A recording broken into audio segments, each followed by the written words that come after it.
இந்த மாலை வேளையிலும் தேவனுடைய வார்த்தைக்கு போக முன்பதாக தயவு செய்து நாம் எல்லாரும் வார்த்தைக்காக ஜெபிக்க போகிறோம். தேவனுடைய வார்த்தை அது இருபுறமும் கருப்புள்ளது. நம்ம பாடும் இருபுறமும் கருப்புள்ள பட்டயம். பேசுகிற என்னையும் கேட்கிற உங்களையும் அது வகையறுக்கிறதாக, எங்களை உணர்த்திவிக்கிறதாக, எங்களுக்கு போதிக்கிறதாக, எங்களை உணர்வடைய செய்வதாக இருக்கிறது. ஆகவே நாம் ஜெபம் செய்து தேவனுடைய வார்த்தைக்குள்ளே கடந்து செல்வோம். நாம் ஜாபகம் ஜெபிப்போமா? இரக்கமுள்ள நல்ல பிதாவே, உம்முடைய குமாரனாகி இயேசுவின் மூலமாக உம்முடைய சமூகத்தை நோக்கி பார்க்கிறோம். உம்மை நாங்கள் ஆராதித்திருக்கிறோம், உம்மை மகிமைப்படுத்தி இருக்கிறோம். ஆண்டவரே, தேசங்களுக்காக ஜெபித்திருக்கிறோம். இந்த வேளை உம்முடைய வார்த்தை பகுதிக்குள்ளே வந்திருக்கிறோம். மனுஷன் அப்பத்தினால் மாத்திரமல்ல, உம்முடைய வாயிலிருந்து வருகிற ஒவ்வொரு வார்த்தையினாலும் பிழைப்பான் என்று சொல்லப்பட்டபடி ஆண்டவரே, ஆத்மாவில, ஆவியில, சரீரத்தில ஆண்டவரே ஒரு பிழைப்பு உண்டாகத்தக்கதாக, ஒரு ஜீவன் உண்டாகத்தக்கதாக, வாழ்வு உண்டாகத்தக்கதாக, மாற்றம் உண்டாகத்தக்கதாக, கனி உண்டாகத்தக்கதாக பரிசுத்த ஆவியானவரே, உம்முடைய வார்த்தைகள் மூலமா எங்களோடு பேசுங்க. எங்களை உங்களுடைய கரங்களுக்குள்ளே ஒப்புக் கொடுக்கிறோம். வார்த்தையை கொடுக்கிற என்னையும், வார்த்தையை கேட்கிற எல்லா பிள்ளைகளையும் நீங்க ஆளுகை செய்து வழி நடத்துங்க. இயேசுவின் நாமத்தில் பிதாவே, ஆமென். ஹல்லேலூயா. இந்த நாளிலும் தேவனுடைய வார்த்தைக்கு ஆதாரமாக அப்போஸ்தலர் நடபடிகள் 9ஆம் அதிகாரம் 6வது வசனத்தை எடுத்து வாசிப்போம். வழக்கமாய் எல்லாருக்கும் தெரிந்த பகுதிகள். C'est un passage que tout le monde connaît. அநேக வார்த்தைகளை அந்த பகுதியிலிருந்து கேட்டிருக்கிறோம். வாசிக்கும் முதலே யாரை பற்றி சொல்ல போகிறேன் என்கிறது வேதத்தை ஆராய்ந்து படிக்கிற தேவ பிள்ளைகளுக்கு விளங்கிக் கொள்வார்கள். Et certaines personnes peuvent savoir concernant quelle personne je vais me prêcher aujourd'hui. அது அப்போஸ்தலர் 9வது அதிகாரம் Actes chapitre 9 verset 6. சவுலை பற்றி சொல்லுகிறது. Ce passage parle de Saul. Saul யாரு? Qui est Saul? தேவனை அறிவதற்கு முன்பதாக அவருடைய எபிரேய பெயர் சவுலா இருந்தது. Donc on peut voir que avant qu'il connaisse Dieu, தேவனுக்காக வைராக்கியமாய் செயல்பட்ட மனிதன். c'est une personne qui a fait des choses pour Dieu. நியாயப்பிரமாணத்தின்படி குற்றம் சாட்டப்படாதவன். C'était un homme irréprochable d'après la loi. ஆகவே தேவன் அவரை அழைத்ததற்கு பின்பதாக Une fois que Dieu l'a appelé, தேவனுடைய சித்தத்தை அறிந்து il connaissait la volonté de Dieu. தேவ சித்தம் தன்னுடைய வாழ்க்கையில நிறைவேறுவதற்கு ஒப்பு கொடுத்த மனுஷன். Et il a offert sa vie pour pouvoir réaliser la volonté dans sa vie. அவனுடைய பெயர் Pavul. Donc son nom c'est Paul. அது ரோம பெயர். C'est un nom romain. ஆகவே சவுல் என்கிறது அவனுடைய எபிரேய பெயர். Et Saul c'est le nom qui a été donné quand il était hébreu. Pavul என்கிறது ரோம பெயரா இருக்கிறது. Et on peut voir que Paul c'est le nom romain. Saul என்கிறதற்கு அர்த்தம் கேட்டு பெற்றுக்கொண்டவன் என்று சொல்லப்படுகிறது. Saul signifie qu'il a demandé, il a obtenu les choses. Pavul என்கிற பெயருக்குரிய அர்த்தம் சிறியவன் என்று பொருள்படும். Et Paul signifie qu'il est petit. Saul தான் எழுதின நிருபங்கள் எல்லாவற்றிலும் தன்னுடைய பெயரை சவுல் என்று குறிப்பிடாமல் அவர் பவுல் என்று பாவிக்கிறதையே நீங்கள் நிருபங்களிலே பார்க்கலாம். Et on peut voir que dans l'ensemble des épîtres, dans les lettres qu'il a pu écrire, il n'emploie pas le mot, son nom Saul, mais Paul. நானும் தவறாக ஒருவர் சொல்லியிருக்கிறேன், கர்த்தர் சவுலை பவுலாக மாற்றினார் என்று சொல்லி. அப்படி கர்த்தர் மாற்றவில்லை. அவனுடைய எபிரேய பெயர் சவுல், அவனுக்கு கொடுக்கப்பட்ட ரோம பெயர் பவுல். ஆகவே பவுல் தேவனை அறிந்ததற்கு பின்பதாக அவன் விரும்பி அவன் பயன்படுத்தின பெயர் அந்த ரோம பெயரையே தன்னுடைய நிருபங்களில் எழுதுகிறான். On peut voir que j'ai également prêché auparavant que Dieu a changé Saul en Paul, mais ce n'est pas cela. C'est que son prénom romain hébreu c'était Saul et son prénom romain hébreu c'était Paul. தெளிவாய் நாம் அறிந்து கொள்ள வேண்டும். Donc il faut comprendre très clairement une chose. அப்போஸ்தலர் நடபடிகள் 9ஆம் அதிகாரம் 6வது வசனத்தை வாசிக்க கேட்போம். Nous allons prendre Actes chapitre 9 verset 6. Tremblant et saisi d'effroi, il dit: Seigneur, que veux-tu que je fasse? Et le Seigneur lui dit: Lève-toi, entre dans la ville, et on te dira ce que tu dois faire. அவன் நடுங்கி திகைத்து, ஆண்டவரே, நான் என்ன செய்ய சித்தமாயிருக்கிறீர் என்றான். அதற்கு கர்த்தர், நீ எழுந்து பட்டணத்துக்குள்ளே போ, நீ செய்ய வேண்டியது அங்கே உனக்கு சொல்லப்படும் என்றார். இந்த 9வது அதிகாரம் நீங்கள் முழுவதும் வாசித்து பார்ப்பீர்களானால் பவுலுடைய அழைப்பையும் தெரிந்து கொள்ளுதலையும் நீங்கள் மிக தெளிவாய் அறிந்து கொள்ள முடியும். Donc si vous lisez le chapitre 9, vous pouvez très clairement comprendre l'appel de Paul. ஆரம்பத்திலே நான் சொன்னபடி பவுல் ஒரு வைராக்கியம் உள்ளவனாக அவன் எபிரேய மதத்திலே அவன் முற்றும் தேறினவனாக அவன் தேவனுக்காக முழு மூச்சாய் தொண்டு செய்கிறவனாக அவன் வாழ்ந்த காலத்திலே கிறிஸ்தவர்களை துன்பப்படுத்துகிறது தான் தேவனுக்கு செய்யும் பெரிய தொண்டாக நினைத்து காரியங்களை செய்த ஒரு மனுஷன். Donc on peut voir que Saul c'était un homme qui avait du zèle dans sa religion et donc pour lui il devait persécuter les chrétiens. 9வது அதிகாரத்திலே கர்த்தர் அவனை சந்திக்கிறார். Donc on peut voir que dans le chapitre 9 il rencontre Dieu. சந்திக்கிற பொழுது நீங்கள் அதிலே பார்க்கலாம் சடுதியான ஒளி அவனை பிரகாசிக்கிற பொழுது பார்வை இழந்தவனாகிறான். Donc il est illuminé par une lumière, donc il perd la vue. அது மட்டுமல்ல தனக்கு நடந்த காரியங்கள் என்னென்று திகைத்தவனாக அவன் கேள்வி கேட்கிறவனாய் காணப்படுகிறான். Donc il est chamboulé par l'ensemble des situations qui lui arrivent et il se pose des questions. நீங்கள் 3 to 6 வசனங்களை நீங்கள் பார்க்க முடியும். Donc vous pouvez voir ce passage du chapitre 3 au verset 3 au verset 6. அப்பொழுது கர்த்தர் அவனிடம், சவுலே சவுலே, ஏன் என்னை துன்பப்படுத்துகிறாய் என்று கேட்டார். Donc verset 4, Saul Saul, pourquoi me persecutes-tu? நீ துன்பப்படுத்துகிற இயேசு நானே, முள்ளில் உதைக்கிறது உனக்கு கடினமாம் என்றார். Donc il répondit, qui es-tu Seigneur? Et le Seigneur lui dit, je suis Jésus que tu persécutes. Il te serait dur de... சவுலுடைய வாழ்க்கையிலே அவனுடைய வாழ்வு மாறுவதற்கு முக்கியமாய் இருந்த தருணம் இந்த தருணம் தான். Donc on peut voir que c'est cette situation qui a changé sa vie. அப்பொழுது சவுல் கேட்கிறான், நான் என்ன செய்ய சித்தமாய் இருக்கிறேன். Donc on peut voir que Saul demande, que veux-tu que je fasse? என் வாழ்க்கை குறித்த உம்முடைய நோக்கம் என்ன? Donc quelle est ta volonté dans ma vie? உம்முடைய திட்டம் என்ன? Quel est ton désir? நீ என்ன செய்ய சித்தமாய் இருக்கிறீர் என்று தேவனை நோக்கி பார்த்து கேட்கிறவனாய் காணப்பட்டார். Donc il se tourne vers Dieu et lui dit, quelle est ta volonté dans ma vie? ஆவே தேவன் வடிவாய் அவருடைய அழைப்பை குறித்த காரியத்தை சொல்லப்படுவதை பார்க்கலாம். Donc là on peut voir que l'Éternel lui dit l'appel qu'il a pour lui. நீங்கள் வாசியுங்கள் 15வது வசனம். On va lire verset 15. 16வது வசனம். Verset 15 et verset 16. Mais le Seigneur lui dit, va, car cet homme est un instrument que j'ai choisi pour porter mon nom devant les nations, devant les rois et devant les fils d'Israël. Et je lui montrerai tout ce qu'il doit souffrir pour mon nom. அதற்கு கர்த்தர், நீ போ, அவன் புறஜாதிகளுக்கும் ராஜாக்களுக்கும் இஸ்ரவேல் புத்திரருக்கும் என்னுடைய நாமத்தை அறிவிக்கிறதற்காக நான் தெரிந்து கொண்ட பாத்திரமாய் இருக்கிறான். 16வது வசனம். அவன் என்னுடைய நாமத்தின் நிமித்தம் எவ்வளவாய் பாடுபட வேண்டும் என்பதை நான் அவனுக்கு காண்பிப்பேன். பவுல் தன்னுடைய வாழ்க்கையில தேவ அழைப்பை பெற்ற காரியம் இங்கே எழுதப்பட்டிருக்கிறது. Dans ce passage, on peut voir que l'appel a été écrit, l'appel de Paul. தெளிவாய் தேவன் சொல்லுகிறார். Donc Dieu dit très clairement, அவன் இஸ்ரவேலுக்கும், pour les ராஜாக்களுக்கும், pour les rois, புற இனத்தாருக்கும், pour les autres nations, என்னுடைய நாமத்தை அறிவிப்பான். il annoncera ma parole. அது மட்டுமல்ல, non seulement, 16வது வசனம், verset 16, அவன் என்னுடைய நாமத்தின் நிமித்தம் படப்போகிற பாட்டை நான் அவனுக்கு என்ன செய்வேன்? காண்பிப்பேன். L'Éternel dit, je lui montrerai tout ce qu'il doit souffrir pour mon nom.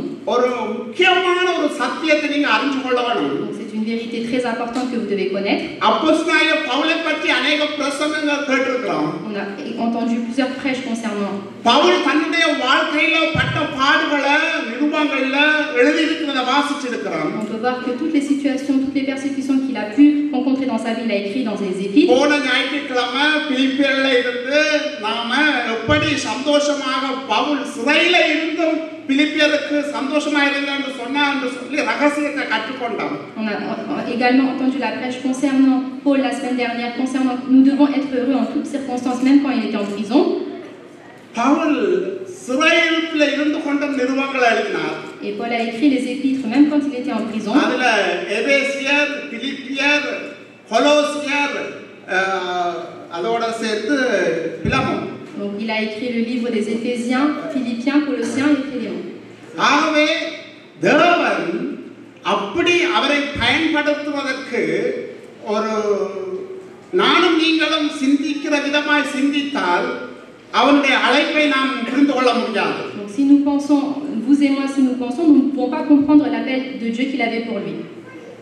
அவர் சரியாய் அழைப்பை பெற்றபடியால் தான் அவர் துன்பத்தின் வேளையிலும் கர்த்தருக்காக இறுதி வரை செயல்படக்கூடியதாக இருந்தது. Mais comme il a très clairement compris la volonté, l'appel de Dieu, il a pu réaliser sa volonté jusqu'à la fin, même en ayant des persécutions dans sa vie. அவர் சுவிசேஷத்தை அவர் அழகா செஞ்சு முடிச்சாரு. Donc il a réalisé l'évangile. நாங்க பிலிப்பியரை நீங்க அந்த அளவுக்கு கவனிச்சு கேட்டீங்களா இருந்தா போன ஞாயிற்றுக்கிழமை அரண்மனை எங்கும் உள்ளவர்களுக்கும் அவர் சுவிசேஷத்தை சொல்லி முடிச்சாருன்றதை நீங்க சரியா அறிந்து கொள்ள முடிஞ்சிருக்கோம். Vous avez pu comprendre que partout dans tout le royaume, il a pu annoncer l'évangile. அவர் எப்படி சொன்னார்? Comment il annonçait l'évangile? அவர் எப்போதும் கடமையில இருக்கிற ஒரு ரோம போர்வீரனோடு அவருடைய கால் சங்கிலியால் இணைக்கப்பட்டிருக்கும். Donc il était enchaîné avec le gardien de la prison. அப்ப 7 மணித்தியாலும் இல்லாட்டி 8 மணித்தியாலும் சராசரி வேலை நேரமா இருக்குமா இருந்தா 3 ஷிஃப்ட் மாறுவாங்க. Donc il y a plusieurs roulements dans une journée de 7 heures ou 8 heures de travail. அப்ப அரண்மனையில வர்றவங்க எல்லாருக்கும் அவர் என்ன சொல்லியிருப்பாரு? Donc pour l'ensemble des personnes qui étaient enchaînées avec lui, அவர் சுவிசேஷத்தை சொல்லியிருப்பாரு. donc il annonçait l'évangile. Pavul சிறைச்சாலைக்கு போனது அவருடைய அழைப்பு நிறைவேற. Donc Paul est parti en prison pour pouvoir réaliser la volonté. Pavul வெளியில இருந்திருப்பாரான இருந்தால் இந்த சிறைச்சாலை நிருபங்கள் என்று சொல்லப்படுகிற இந்த நிருபங்கள் எங்களுக்கு கிடைத்திருக்காது. Donc s'il aurait été dehors, on n'aurait pas pu obtenir les épîtres qu'il a pu écrire lorsqu'il était en prison. கர்த்தருடைய வழிநடத்தல பாருங்க. Voyez la dirigeance de Dieu. கர்த்தருடைய தெரிந்து கொள்ளுதல பாருங்க. Voyez comment Dieu choisit. என் நிமித்தம் அவன் படப்போற பாடுகள் இதுவும் பவுலுக்கு ஒரு அழைப்பாக கர்த்தர் வைத்திருந்தார். Donc l'Éternel avait l'appel pour lui qu'il allait souffrir en son nom. ஆகவே பவுலுடைய அழைப்பு சுவிசேஷம் சொல்றது மாத்திரமல்ல, கிறிஸ்துவுக்காக பாடுகள் அனுபவிக்கிறதும் பவுலுடைய அழைப்பாக இருந்தது. Non seulement l'appel de Paul c'était annoncer l'évangile, mais il devait également souffrir pour Dieu. எபேசியருக்கு எழுதின நிருபம் எடுத்துக்கொள்வோம். எபேசியர். Nous allons prendre le livre des Éphésiens, முதலாம் அதிகாரம். chapitre 1. இல்ல பிலிப்பியர் முதலாம் அதிகாரம். Philippiens, chapitre 1. 29-30 வசனங்களை வாசிக்க கேட்போம். Versets 29 et 30. Et cela de la part de Dieu, car il vous a fait la grâce par rapport à Christ, non seulement de croire en lui, mais encore de souffrir pour lui, en soutenant le même combat que vous m'avez vu soutenir et que vous apprenez maintenant que je soutiens. ஏனெனில் கிறிஸ்துவினிடத்தில் விசுவாசிக்கிறதற்கு மாத்திரமல்ல, ஏனெனில் கிறிஸ்துவினிடத்தில் விசுவாசிக்கிறதுக்கு மாத்திரமல்ல, அவர் நிமித்தமாக பாடுபடுகிறதற்கும் உங்களுக்கு அருளப்பட்டிருக்கிறது. நீங்கள் என்னிடத்தில் கண்டதும் எனக்கு உண்டென்று இப்பொழுது கேள்விப்படுகிறதுமான போராட்டமே உங்களுக்கு உண்டு. போராட்டமே உங்களுக்கு உண்டு என்று யாருக்கு எழுதுறாரு? பிலிப்பு சபை மக்களுக்கு எழுதுறாரு. Il écrit ces versets pour l'église de Philippiens. இன்றைக்கு இந்த வசனத்தை கேட்டுக்கொண்டிருக்கிற எனக்கும் உங்களுக்கும் பவுல் இந்த வசனத்தை எழுதுறாரு அப்படின்னு சொன்னா, நீங்க என்னோட மூலமா சுவிசேஷத்தை கேட்டீங்க, இயேசு கிறிஸ்துவ சொந்த ரட்சகராக ஏற்றுக்கொண்டீங்க, அது மட்டுமல்ல உங்களோட வாழ்க்கையில இருக்கிறது. நீங்கள் தேவனுக்காக சுவிசேஷத்திற்காக பாடுகள் அனுபவிக்கிறதற்கும் நீங்கள் அழைக்கப்பட்டிருக்கிறீர்கள் என்று இப்ப பவுல் வாழ்வு இருந்தா இப்ப ஜீவவசன அர்ப்பணி சபைக்கு ஒரு கடிதத்தை எழுதியிருக்காரு. Donc si aujourd'hui Paul écrit une lettre pour nous, non seulement on a accepté l'évangile, on a accepté Jésus dans notre vie, mais nous devons être prêts à souffrir pour Dieu. முதலாம் நூற்றாண்டுல நடந்த பிரச்சனையில அநேக கிறிஸ்தவ சபைகள் தைரியமா நின்றதற்கு காரணம் என்ன தெரியுமா? La raison pour laquelle au 1er siècle les chrétiens avaient une telle assurance, இப்படிப்பட்ட போதனைகள் அவர்களுக்கு போதிக்கப்பட்டது. parce qu'une telle enseignement leur a été enseigné. சிங்கத்தின் வாயில் அகப்பட்ட பொழுதும் Lorsqu'ils étaient emprisonnés dans la bouche du lion, ராஜா இரவுல தான் சுற்றி வருவதற்கு வெளிச்சம் தேவை என்று ஒரு மர கம்பத்தில கட்டி எரித்த பொழுதும், et lorsque le roi avait besoin de la lumière, அவர்கள் விசுவாசத்தை மறுதலிக்காதவர்களாக, donc ils n'ont pas renié la foi, கிறிஸ்துவை மறுதலிக்காதவர்களாக ils n'ont pas renié Christ, வாழ்வதற்கு காரணம் என்ன தெரியுமா? pour laquelle ils ont vécu une telle vie. அவர்கள் சுவிசேஷத்தை மட்டுமல்ல, சுவிசேஷத்திற்காக பாடுகள் அனுபவிக்கிறதற்கும் தேவனங்களை வேறுபிரித்திருக்கிறார் என்ற அந்த சத்தியத்தை அறிந்து கொண்டார். Ils avaient compris, ils connaissaient la vérité que Dieu leur avait prédestiné la vie pour pouvoir souffrir une vie pour Dieu. இன்றைக்கு நாம சுவிசேஷத்தை கேட்கிறது என்னதுக்கு தெரியுமா? Alors aujourd'hui nous écoutons l'évangile பிரச்சனை போகணும், pour que nos problèmes partent, கடன் பிரச்சனை போகணும், pour que nous soyons plus en dette, எனக்கு நல்ல வசதியான வாழ்க்கை கிடைக்கணும். nous avons besoin d'une vie aisée. இதுக்கு தான் நம்ம சுவிசேஷத்தை எங்களோட வாழ்வை இப்ப ஜெனரேஷன் அதை மாத்திட்டு. Et c'est pour cela que nous cherchons l'évangile. நீங்க ஒன்று அறிஞ்சு கொள்ளணும், Mais vous devez connaître une chose, நாம் ஆசீர்வாதமாக வாழ்கிறதோ, pour avoir une bénédiction, நாம் செழிப்பாய் இருக்கிறதோ, pour avoir une bonne vie, நாம் மற்றவர்களுக்கு பிரயோஜனமாய் இருக்கிறதோ, que nous soyons utiles pour les autres. தேவன் விருப்பம் உள்ளவராய் இருக்கிறார். L'Éternel veut cela. ஆனா முதலாவது என்ன தெரியுமா? Mais premièrement, தேவனுடைய ராஜ்யத்தின் பிள்ளைகளாய் நாம் மாற nous வேண்டும். devons être enfants de son தேவனை நாம் இதயத்தில் தரித்தவர்களாய் மாறுகிற பொழுது மட்டும்தான் lorsque nous ayons Dieu dans notre vie, எங்களோட வாழ்க்கையின் ஆசீர்வாதம் எங்களுக்கு மாத்திரமல்ல, மற்றவர்களுக்கும் உரியது என்கிற ஒரு இதயத்தின் சிந்தனைக்குள்ளாய் நானும் நீங்களும் வர முடியும். non seulement nous serons bénis, mais nous serons également une bénédiction pour les autres. நான் இந்த பக்கம் இப்படிப்பட்ட வியூவிலே நான் பிரசங்கிப்பதற்கு ஆயத்தப்படல. Je n'étais pas prêt à vous prêcher une telle prédication. நான் நினைக்கிற ஆவியானவர் ஏதோ ஒரு காரியத்தை எனக்கும் உங்களுக்கும் கற்றுக் கொடுக்கிறதற்காக பேசிக் கொண்டிருக்கிறார். Je suis en train de parler et je pense que le Saint-Esprit est en train de nous enseigner quelque chose. எங்களோட எண்ணங்களை நாங்கள் மாற்றணும். Nous devons changer nos pensées. சுவிசேஷம் என்கிறது இந்த உலகத்திலே நாங்கள் நன்மையாய் வாழ்வதற்கு அறிவிக்கப்படவில்லை. இந்த உலகத்தின் காரியத்திலிருந்து விடுபட்டவர்களாக இழந்து போனதை தேடவும் ரட்சிக்கவுமே மனுஷகுமாரன் வந்தார். எதை இழந்தோம்? தேவனோடு உள்ள ஐக்கியத்தை இழந்தோம். நாம் எதை இழந்தோம்? தேவனுடைய பிள்ளைகள் என்ற அந்தஸ்தை இழந்தோம். எதை இழந்தோம்? நித்திய ஜீவனை இழந்தோம். இந்த நன்மைகளை நானும் நீங்களும் சரியாய் புரிந்து கொண்டு தேவனுக்காக வாழ்வதற்காகவே நாங்கள் இந்த உலகத்தில் சுவிசேஷம் என்னையும் உங்களை தேடி வந்தோம். Donc l'évangile nous a été donné pas pour les biens de ce monde, mais pour avoir une bonne relation, pour récupérer la relation que nous avons pour Dieu, pour avoir une vie éternelle et pour être ses enfants. இன்றைக்கு கவலையான காரியம் என்ன தெரியுமா?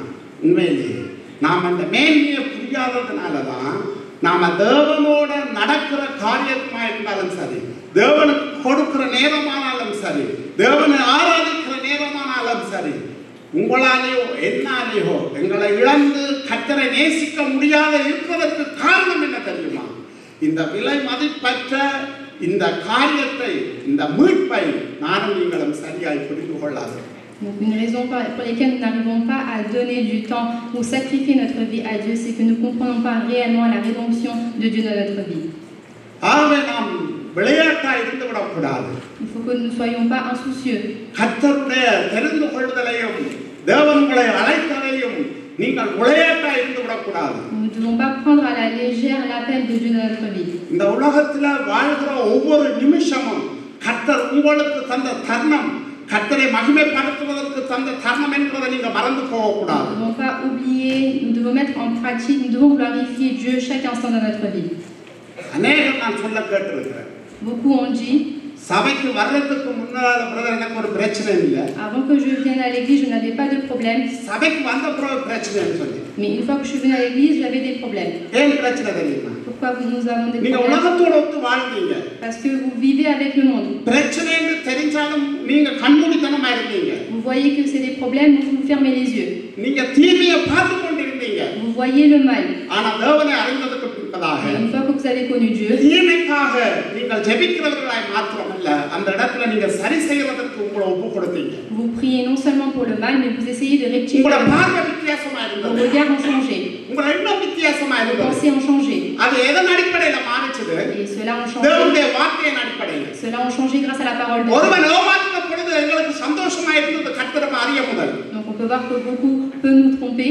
ஆனா இப்போது ஒருவன் ஏமாத்துறானா இருந்தா எங்களால எதிர்க்க முடியல. Parce que si quelqu'un maintenant actuellement nous trompe, nous n'arrivons pas à l'accepter.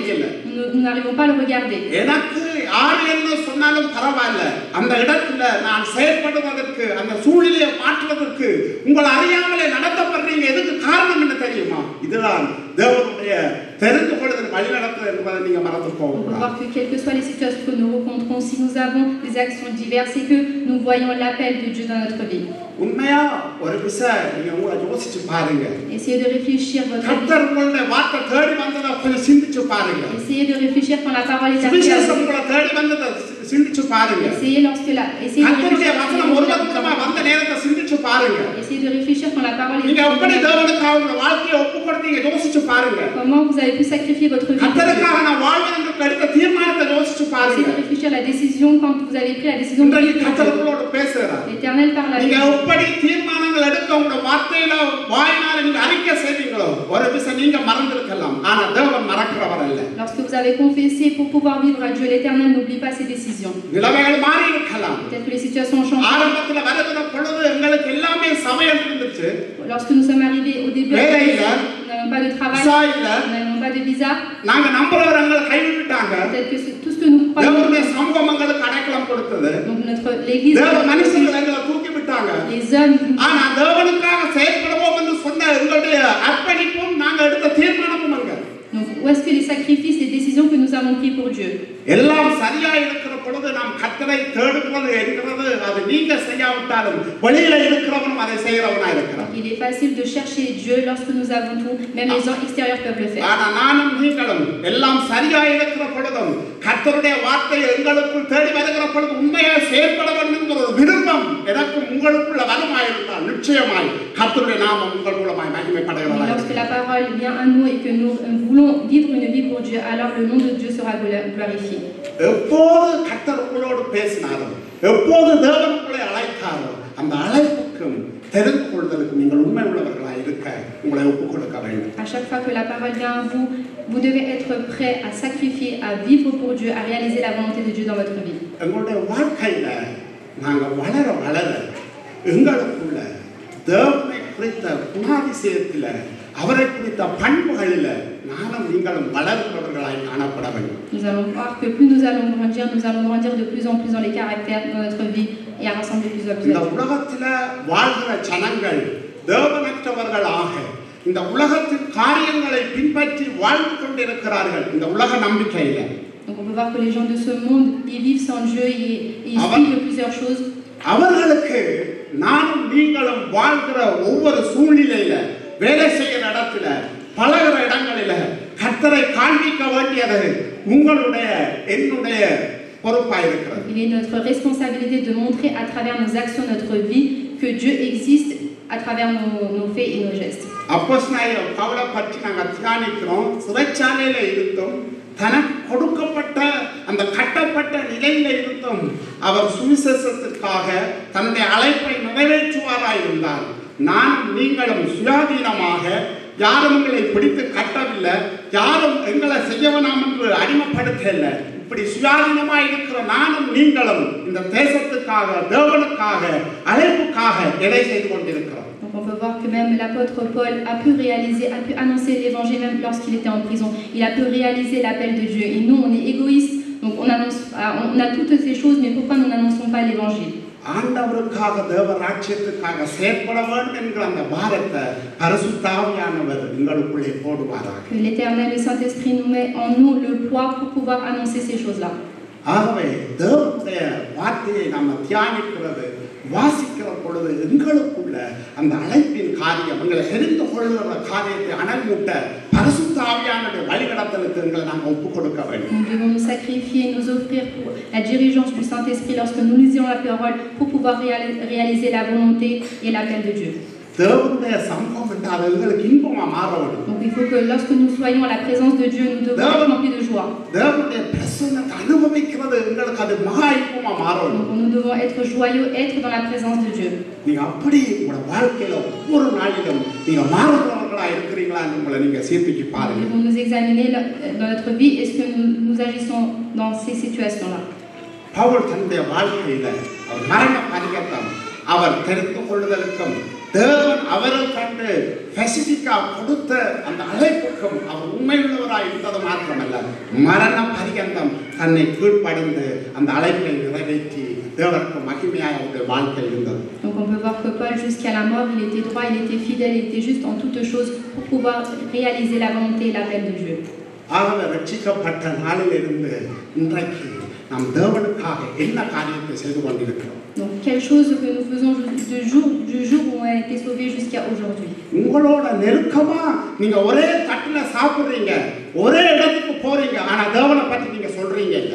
On a des amis que nous soyons proches, nous mangeons dans la même assiette, mais nous ne parlons pas de Dieu. தேவனை அறிவிக்கிறீங்க இல்ல. Nous n'annonçons pas Dieu. கிறிஸ்துவை சொல்றீங்க இல்ல. Nous ne parlons pas de Christ. ரட்சிப்பு என்கிறது கர்த்தர் உங்கள் மூலமாக மற்றவர்களை தேவ ராஜ்யத்துக்கு அவர் அழைக்கிறதற்கு உங்களை பயன்படுத்த கர்த்தர் விருப்பம் உள்ளவராயிருக்கிறார். La volonté de Dieu, c'est en vous utilisant, l'Éternel amène les autres personnes en Christ. அதற்காக ஜெபித்து அவர்களுக்காக நீங்கள் செயல்படுகிற பொழுது கர்த்தர் அவர்களை குறித்திருக்கிற சித்தத்தை மாத்திரமல்ல அவர்களை ரட்சிப்புக்குள்ளே நடத்துவதற்கு கர்த்தர் உங்களை பயன்படுத்துகிறவராயிருக்கிறார். L'Éternel vous utilise lorsque vous priez, lorsque vous agissez pour ces personnes. L'Éternel vous utilise pour les ramener dans son royaume. இந்த காரியத்துல நான் உண்மையிலேயே ஆண்டவருடைய சமூகத்தில் இருந்து சொல்வேன், ஜெபித்து செயல்பட ஆரம்பித்த பொழுது கர்த்தர் கிருபையாய் அதற்கான ஞானத்தை மாத்திரமல்ல வழிவாசலை திறக்கிறதை என்னுடைய தனிப்பட்ட வாழ்க்கையில் நான் அனுபவிச்சிருக்கிறேன். Donc dans ma vie personnelle, lorsque je prie et je agis ainsi, l'Éternel me remplit de sa sagesse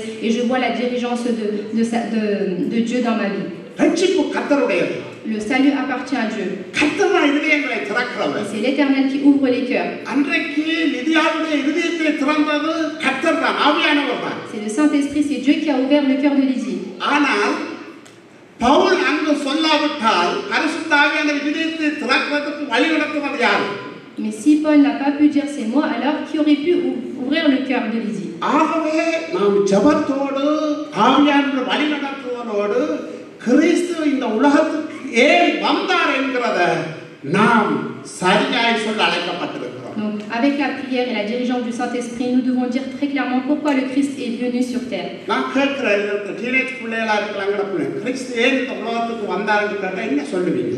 Si on vous demande aux adolescents pourquoi le Christ est venu sur terre, qu'allez-vous vous répondre? வேணும் teenage பிள்ளைகள் வேணும். தாய் தகப்பன் நான் உங்களை கேட்கிறேன், கிறிஸ்து இந்த உலகத்துக்கு ஏன் வந்தாருன்னு கேட்டா நீங்க உடனே சொல்ற பதில் என்ன? Si on demande aux parents pourquoi Christ est venu sur terre, quelle est votre réponse? நான் உங்களை குற்றப்படுத்துறதுக்காக கேட்கல. Je ne veux pas vous accuser.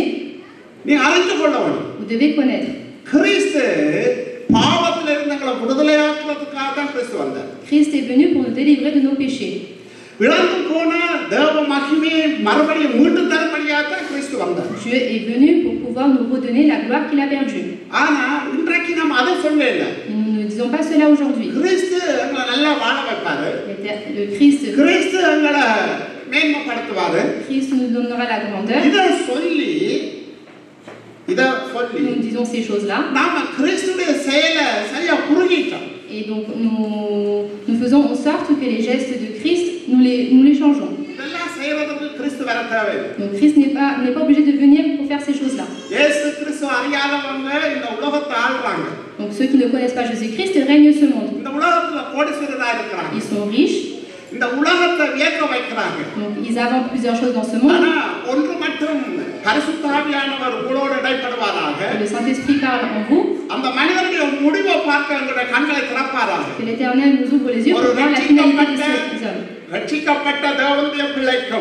தேவனை அறியாத தேவனுடைய பிள்ளைக்குமா இருக்கிற அந்த வாழ்க்கையின் வித்தியாசம் நான் சொல்வேன் பல மடங்கு கோடிக்கணக்கு அந்த வித்தியாசத்தை உண்மையா நீங்க மனம் திருப்பி இருப்பீங்களா உங்களோட வாழ்க்கையில காண முடியும்.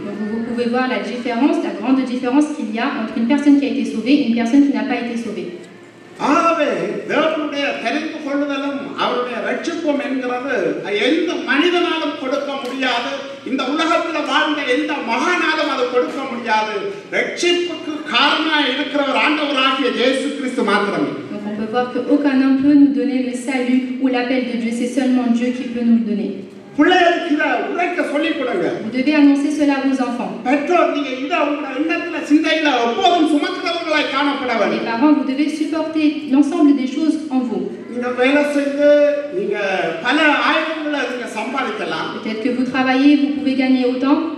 குறைவா நீங்க சம்பாதிக்கலாம். Peut-être que vous gagnez moins. ஆனா கிறிஸ்து உங்களோட எஜமானாய் இருப்பாரானால், Mais si Christ est le maître de votre vie, கிறிஸ்து உங்களை ஆளுவாரானால், si Christ vous domine, உங்களுடைய குறைகளை நிறைவான சந்தோஷத்தை தருவதற்கு உண்மை உள்ளவராய் இருக்கிறார். il est vrai que même dans vos défauts ou dans les choses que vous êtes moindre, alors l'Éternel vous donnera la bénédiction.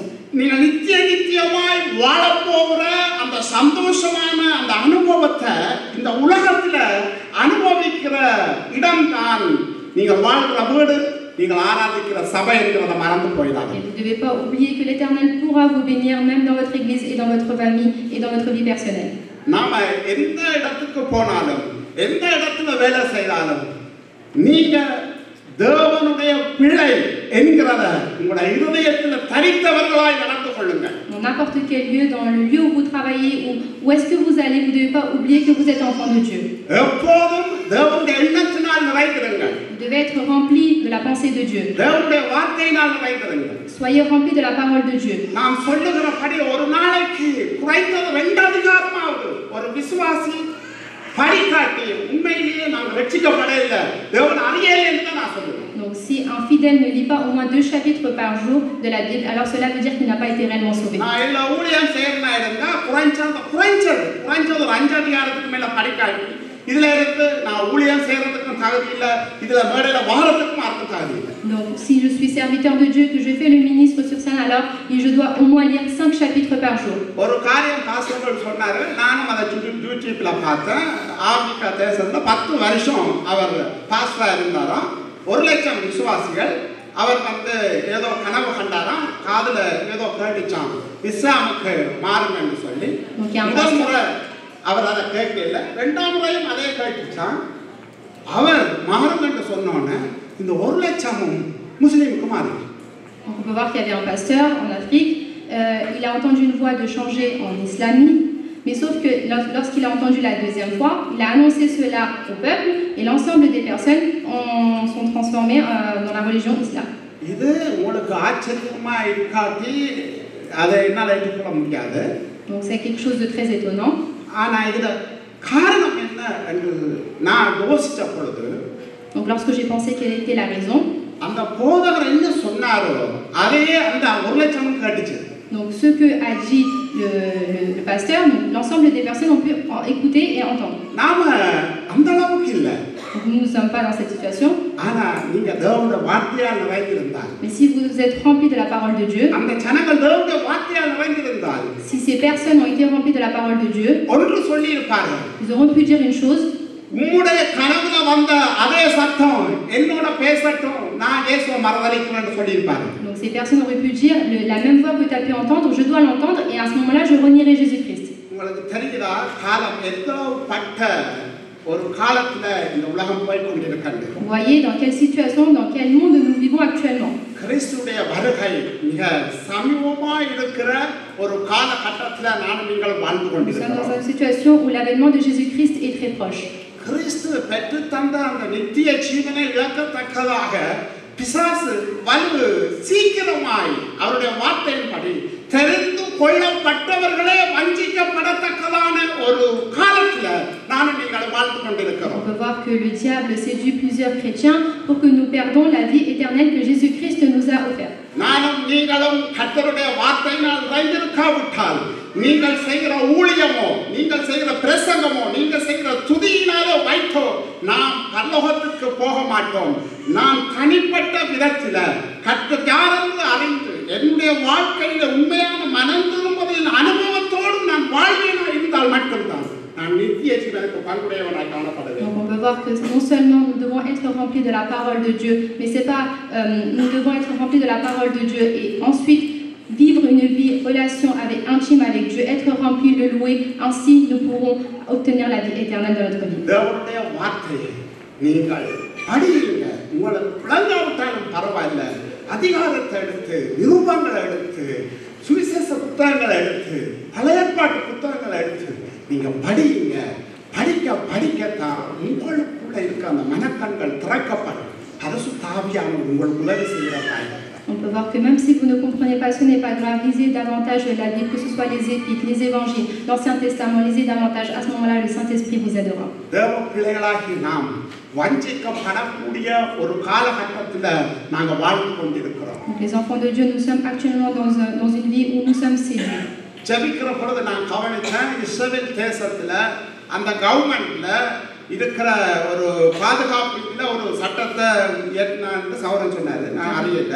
On peut voir que le frère tout à l'heure dans la prière il a dit qu'il y avait une loi qui est sortie dans le pays d'Israël. மணிப்பூர்ல இப்படிப்பட்ட ஒரு கலவரம் நடந்தது இது எல்லாருக்குமே தெரியும். Et tout le monde connaît ce qui se passe à Manipur en ce moment. ஆனா நீங்க அறிந்து கொள்ளணும். Vous devez comprendre une chose. இந்த அதிகாரங்களும் ஆளுகைகளும் toute domination et autorité, ராஜ்யமும் கர்த்தத்துவங்களும் toutes les nations எல்லாம் தேவனுடைய ஆளுகையின் கீழ் இருந்துதான் செயல்படுகிறது என்கிறத நானும் நீங்களும் பார்க்க தவறக்கூடாது. toutes ces choses sont dans la domination de Dieu. நான் எப்போதும் ஜெபிக்கிற பொழுது ஒன்றை என் இதயத்தில் எடுத்துக்கொள்வேன். Lorsque je prie, je pense à une chose. அதிகாரங்கள் உம்முடையவைகள். Donc les autorités appartiennent à Dieu. ஆளுகைகள் உம்முடையவைகள். Les dominations sont à Dieu. இந்த பூமியும் அதை சுற்றியுள்ள கோள்களும் இன்றைக்கு அதன் பாதையிலே ஓடுகிறது என்று சொன்னால் அது தேவனுடைய கரத்தின் கிரியை வழிநடத்துதலோடைய வேறொன்றும் இல்லை என்பதை நான் முழுமையாக நம்புகிறேன், விசுவாசிக்கிறேன். Donc toute circulation, toute chose qui se passe dans ce monde, c'est l'éternel, c'est toute domination et la puissance de l'éternel dans ce monde. ஆகவே தேசத்திலே நடக்கிற காரியங்கள், அழிவின் காரியங்கள் எதுவாக இருந்தாலும் கர்த்தர் அந்த காரியங்களுக்கு பின்பாய் அவருடைய கிரியை நடந்து கொண்டு இருக்கிறது என்கிறதை நாங்கள் மறந்து போகவே கூடாது. Nous ne devons pas oublier que toute chose qui se passe dans chaque pays, c'est d'après l'autorité, la puissance de Dieu qui se passe. கிறிஸ்தவர்கள் துன்பப்படுகிற பொழுது எங்களுடைய சரியான ஜெபம் எப்படி இருக்க வேண்டும் என்று சொன்னால், கிறிஸ்துவை விசுவாசிக்கிறதிலே அவர்கள் உறுதியாய் நிற்க பரிசுத்த ஆவியானவரே நீர் அவருக்கு பலன் கொடுங்க என்று சொல்லி கிறிஸ்தவர்களாக நாம் ஜெபிக்கிறவர்களாய் காணப்பட வேண்டும். Lorsque les chrétiens sont persécutés dans les pays, notre prière doit être l'Éternel aide-leur à être fermes dans la foi. இதை விட அதிகமான காரியங்களை சிலவேளை நீங்களும் சந்திக்கலாம், நானும் சந்திக்கலாம், உலகத்தில் எப்படி நடக்கும் என்று தெரியாது. ஆனால் ஒன்றே ஒன்று எங்களுடைய ஜெபமாய் இருக்க வேண்டும், விசுவாசத்தை மறுதலிக்காத, கிறிஸ்துவை மறுதலிக்காத ஒரு வாழ்வு வாழ பரிசுத்த ஆவியினாலே பலப்பட்டு நானும் நீங்களும் காணப்பட வேண்டியது மிக அவசியமாயிருக்கிறது. Quelles que soient les situations, les problèmes que nous pouvons rencontrer, nous devons pas renier la foi ni Christ, mais être fermes dans la foi et dans la connaissance de Christ. அதற்கு தான் நீங்க அதிகமாய் நிருபங்களை வாசிக்க வேணும். சபைக்கு எழுதின நிருபங்களை நீங்க வாசிக்க வேணும். அவங்க துன்பப்பட்ட பொழுது, நெருக்கப்பட்ட பொழுது பவுல் அதை எந்த விதமாய் சொல்லுகிறார். இதுதான் உங்களோட அழைப்பு. நான் பட்ட அந்த துன்பத்துக்கு அதிகமா நீங்க பட மாட்டீங்க, அதுக்கு குறைவா தான் படுவீங்க. கர்த்தர் என்று நடத்தினார்ல, அதே போல உங்களையும் நடத்துவாரு, விசுவாசத்தை தளராதீங்க என்று சொல்லி சபைகளுக்கு அவர் நிருபங்களாக எழுதினார். On peut voir que dans les épîtres, Paul a écrit davantage les persécutions, les problèmes qu'ils ont pu rencontrer. Également, nous devons lire davantage pour pouvoir comprendre les situations de ces églises. அதை இன்று மட்டும் அது உங்களுக்கு அது வாசிக்கப்படுகிற நிருபமா இருக்கிறதுக்கு காரணம் என்ன தெரியுமா? பவுல் தன்னுடைய வாழ்க்கையில தன்னுடைய அழைப்பை நிறைவேற்றுவதற்கு அவர் அனுபவமாய் பரிசுத்த ஆவியானவர் மூலமாய் கொடுக்கப்பட்ட வார்த்தையாக இருக்கிறார். On peut voir qu'il a eu l'expérience, il a pu réaliser l'appel, la volonté de Dieu, et c'est pour cela que nous lisons également ces épîtres aujourd'hui. அதான் தேவனுடைய பிள்ளைகள், இந்த நாட்களில நீங்க ஜெபிங்க. அரை மணி நேரம் ஜெபிக்கிறீங்களா, 10 நிமிஷம் ஜெபிக்கிறீங்களா, அதற்கு ஈக்குவலா ஒரு 10 நிமிஷம் தேவனுடைய வார்த்தையை வாசிங்க, ஜெபிங்க, வாசிங்க, ஜெபிங்க. வார்த்தையாலும் நிரப்பப்படுங்க, ஜெபத்தினாலும் நிரப்பப்படுங்க. நாம விசுவாசத்துல தளராம நிற்கிறதற்கான வழி அதுதான். Nous devons être remplis de la parole de Dieu, mais également être remplis de la prière. Si vous lisez 10 minutes priez également 10 minutes. நீங்க எபேசியர் நிருபத்தை நீங்க அழகா 6 அதிகாரங்களை வாசிச்சு பாருங்க. எபேசியருக்கு அவர் சத்தியங்களை சொல்லிவிட்டு இவர்களுக்கு பிரகாசமுள்ள மனக்கண்களை கொடுக்கும்படி நான் இவர்களுக்காக வேண்டுதல் செய்கிறேன் என்று பவுல் ஒவ்வொரு நிருபத்திலும் சொன்னதுக்கு பிறகாக விசுவாசிகளுக்காக ஜெபிக்கிறவராயிருந்தார். Donc on peut voir que Paul également annonçait l'évangile, il disait de leur ouvrir leur cœur et également prier pour eux. ஒன்றை கற்றுத்தார் அவர்களுக்கு, நீ சத்தியத்தை அறி அதற்கு பின்பதாக செவி, நீ சத்தியத்தை அறி அதற்கு பின்பதாக செவி. உன்னுடைய வாழ்க்கை மாறும், உன்னுடைய வாழ்வின் மூலமாக கர்த்தருடைய நாமம் மகிமைப்படும். Donc on peut voir que Paul nous apprend une chose, tu dois connaître la vérité tout d'abord et ensuite prier et à ce moment-là ta vie changera. நீங்க என்ன காரியம் செய்தாலும் நான் நீங்க எத்தனை மணிக்கு எழுப்பி செபிக்கணும்னு நான் சொல்ல மாட்டேன். ஏன்னு சொன்னா என்னுடைய வாழ்க்கை வேற ஒவ்வொரு வருஷம். ஆனா ஒன்றை நினைச்சு கொள்ளுங்க, நீங்க 8 மணிக்கு எழுப்புறீங்களா இரவு வந்து படுத்து மறந்துடாதீங்க. கர்த்தருடைய வார்த்தையை நான் வாசிக்கணும், தியானிக்கணும், தேவனுக்கு நன்றி சொல்லணும். இப்படிப்பட்ட எண்ணத்தினால நிறைந்து வாழுங்க நான் தேவ சமூகத்திலிருந்து உங்களுக்கு நான் சொல்றேன். Je voudrais vous dire une chose, on a chacun une vie différente, mais vous devez avoir une pensée de connaître la volonté de Dieu, de connaître la parole de Dieu et ainsi prier davantage. நீங்க அதை விட்டுட்டு நம்ம படுற பிரயாச நம்ம படுற எல்லாத்திலையும் நீங்க நிறைவான ஒரு சமாதானத்தை அனுபவிக்க முடியாது. தேவனுடைய வார்த்தையும் பரிசுத்தாவியானவர் வழிநடத்தலும் இல்லாவிட்டால் உங்களுடைய வாழ்க்கையில நிலையான சமாதானத்தை நாங்கள் அனுபவிக்க முடியாது. C'est pas pour vos actions ou par vos œuvres que vous aurez une vie remplie de paix, mais c'est seulement par la connaissance et la dirigeance du Saint-Esprit que vous obtiendrez une vie remplie de paix. ஆகவே உங்களுடைய வாழ்க்கையில நாம யோசிச்சு பாருங்க, இந்த நாட்களில தனியா ஆராதனை மட்டும்தான். Donc là, on peut voir aujourd'hui, enfin de nos jours, maintenant actuellement, nous avons seulement le culte. Zoom ஜெபம் இல்ல, il n'y a pas les prières sur Zoom. வேத பாடம் இல்ல, on n'a pas l'étude biblique. சரி, அப்ப இப்படி ஐக்கியங்கள் இல்லாததால நாம வளமையாக என்ன செய்ய பார்க்கிறோம்? சரி செய்யல தானே எங்களோட வாழ்க்கையை நாங்க வளமையா வாழ பார்க்கிறோம். Donc on essaye de changer notre vie comme il n'y a pas ces réunions. தேவனுடைய வார்த்தை உங்களுக்கு முக்கியம். Mais la parole de Dieu est très importante dans votre vie. ஒவ்வொரு நாளிலும் கர்த்தருடைய வார்த்தை உங்களை நடத்தாவிட்டால் நாம் மனசு மாமிசமும் செய்கிறதை அதி தீவிரமாய் நாம் செயல்பட்டு விடுவோம். On peut voir que si la parole de Dieu n'agit pas et ne guide pas dans notre vie, nous allons pratiquer notre vie selon notre chair et nos envies. தேவனுடைய பிள்ளைகளாகிய உங்களுக்கும் எனக்கும் தேவன் சொல்ற காரியம் என்ன தெரியுமா? தேவ வார்த்தை இல்லாத உங்களுடைய வாழ்க்கையில நான் ஆசீர்வாதத்தை கொண்டு வர முடியாது. L'Éternel ne peut pas nous apporter une bénédiction dans notre vie qui n'y est pas remplie de parole de Dieu. வேதனை இல்லாத ஒரு ஆசீர்வாதம் எனக்கும் உங்களுக்கும் வேணுமா இருந்தால் கர்த்தர் வைத்த வழி அவருடைய வார்த்தையாக இருக்கிறது. Donc si nous voulons avoir une bénédiction sans douleur, alors nous devons nous accrocher à la parole de Dieu. அந்த வார்த்தையை வாசிக்க தியானிக்கலாம். நான் எங்க இருக்கிறேன், நான் எந்த இடத்துல கட்டப்பட்டு இருக்கிறேன் என்கிற ஆவியானவர் உங்களுக்குள்ள அவர் காண்பிக்கிறவராக இருக்கிறார்.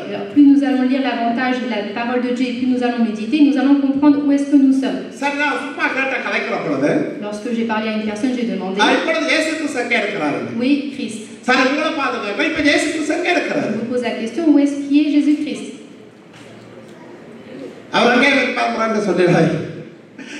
நாங்க அறிந்தபடி இப்ப இயேசு கிறிஸ்து பிதாவோட வலது பாரசத்துல இருக்கிறார். On peut voir que actuellement Jésus-Christ se trouve à la droite du Père. இதெல்லாம் நாம் அறிந்து கொண்ட விஷயம். இப்பொழுது இயேசு பிதாவுடைய வலது பாரசத்துல எனக்கா உங்களுக்கா என்ன செய்து கொண்டிருக்கிறாரு? பரிந்து பேசிக் கொண்டிருக்கிறாரு. என்ன பரிந்து பேசிக் கொண்டிருக்கிறாரு? Jésus-Christ intercède en notre faveur aux côtés à la droite du Père. பேசுறாரு. நல்ல கார் பண்ணணும்டா, நல்ல வீடு பண்ணணும்டா. விசுவாசத்தை வழங்கி போறதற்கு பல சந்தர்ப்பங்களை சத்துரு கொண்டு வரான், போராட்டங்களை கொண்டு வரான், குற்றப்படுத்துறான். அவர் என்ன சொல்றாரு? அவர் இந்த ரத்தத்தால கழுவப்பட்ட பிள்ளை, நான் தெரிஞ்சு கொண்ட பிள்ளை, இவன் என்னுடைய பிள்ளைன்னு என்ன செய்யறாரு? எங்களுக்கா என்ன செய்யறாரு? பரிந்து பேசுகிறவராக இருக்கு. On peut voir que Jésus-Christ intercède en notre faveur à la droite du Père. Qui vit actuellement en vous? முட்டையா சொல்லப்படாது, பரிசுத்த ஆவியானவர் தேவன்.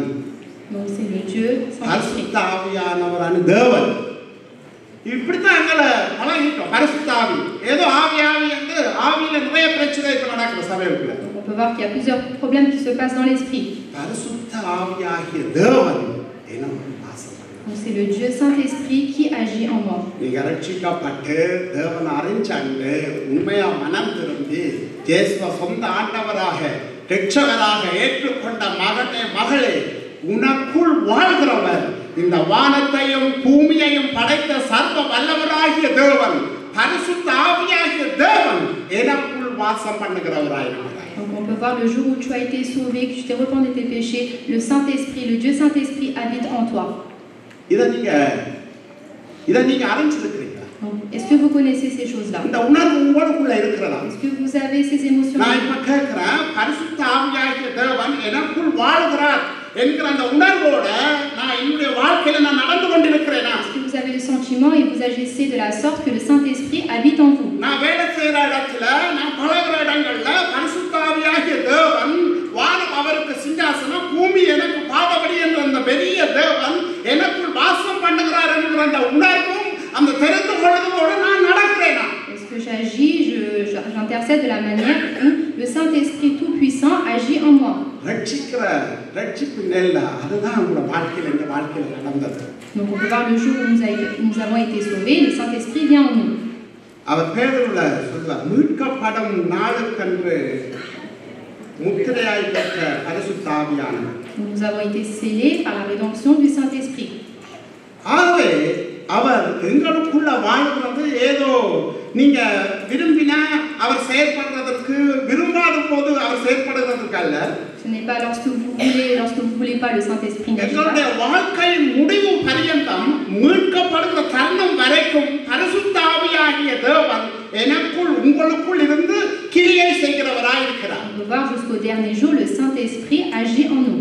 இன்றைக்கு ஏன் நாங்க வேலை செய்யற இடமா இருக்கலாம், பலவர நண்பர்களா இருக்கலாம், ஏன் இன்றைக்கு சாதாரணமாக நாம ரட்சிப்பை குறித்து பேசாம இருக்கிறோம்? Pourquoi que ce soit dans le lieu où nous travaillons ou avec les personnes nous fréquentons, pourquoi nous n'arrivons pas à parler? ஏன் எங்களுக்குள்ள அந்த உணர்வு இல்ல? Pourquoi nous n'avons pas ces émotions, ces sentiments?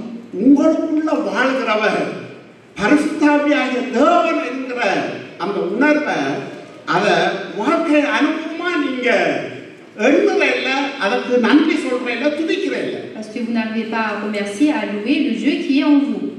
ஆகவே மனம் திரும்ப ரட்சிக்கப்பட்ட தேவனுடைய பிள்ளைகள் ஒவ்வொருவருக்குள்ளே நுனிக்காய் பரிசுத்த ஆவியானவர் தந்த காரியத்தை அவர் செய்து கொண்டே இருக்கிறார். Donc on peut voir le jour où tu as été sauvé, tu t'es repenti de tes péchés, l'Éternel entre dans ta vie.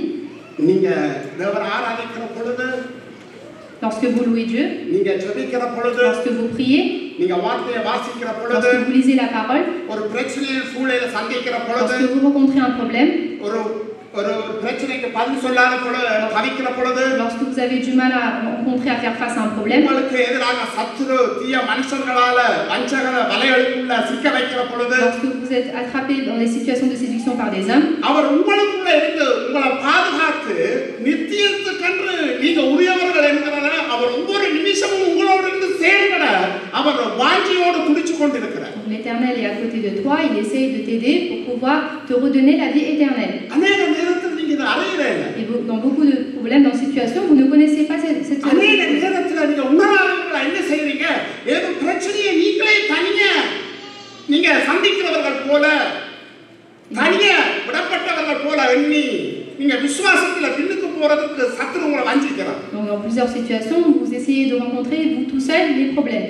ஆகவே ஒரு அழைப்பு பெற்ற தெரிந்து கொள்ள ஒரு தேவ பிள்ளை நீ எந்த சூழ்நிலையில போனாலும் அந்த இடத்துல பரிசுத்த ஆவியாகிய தேவன் உனக்குள்ள இருந்து அந்த காரியத்தை செய்யறதுக்கு வழி நடத்துறாரு, பலப்படுத்துறாரு என்பதை நம்ம மறந்து போகக்கூடாது. Nous ne devons pas oublier que dans chaque problème, dans chaque situation que nous rencontrons, le Saint-Esprit est là pour te guider et pour t'épauler et pour te faire résoudre les problèmes que tu as dans ta vie. அதனாலதான் நான் ஒரு காரியத்தை சொல்ல போறேன்.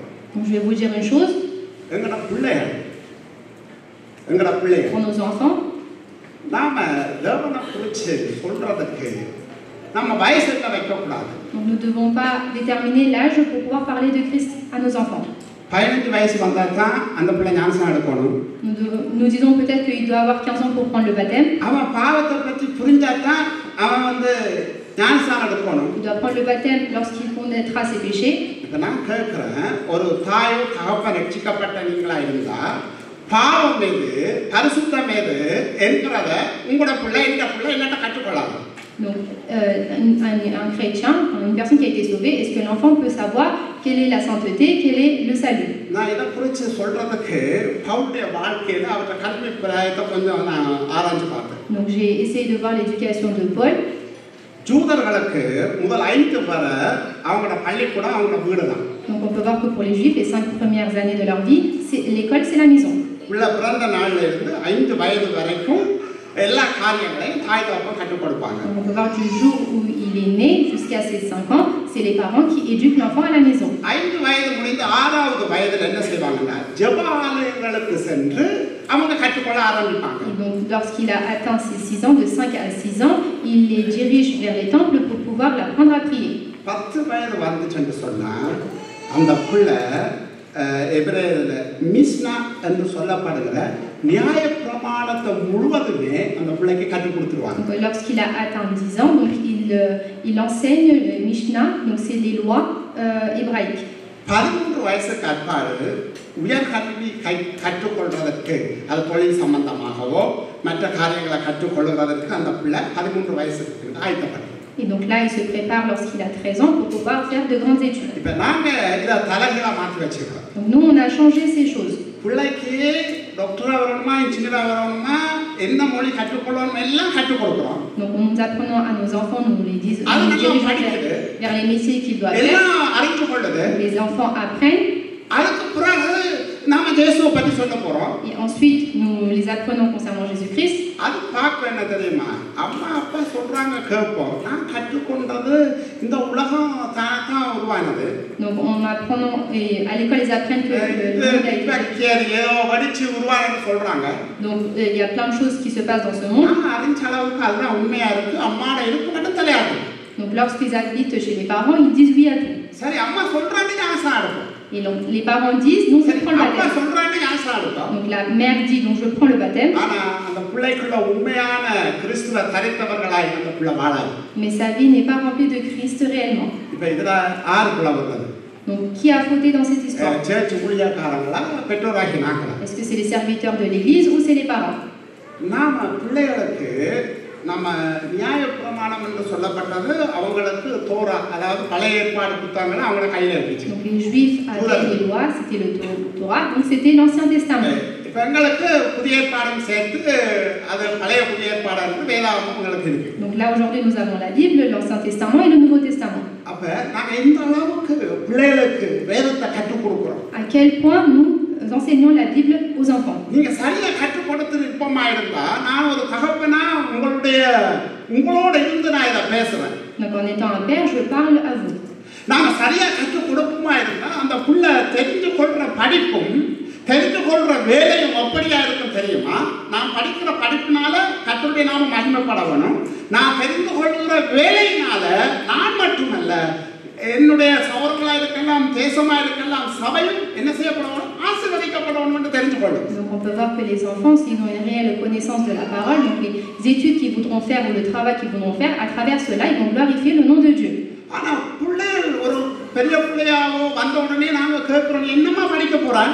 Donc lorsque les enfants sont grands, on vous demande qu'est-ce que tu veux devenir, quel est le métier que tu veux faire? On fait un tel métier. Cela sera bien plus tard pour ta vie.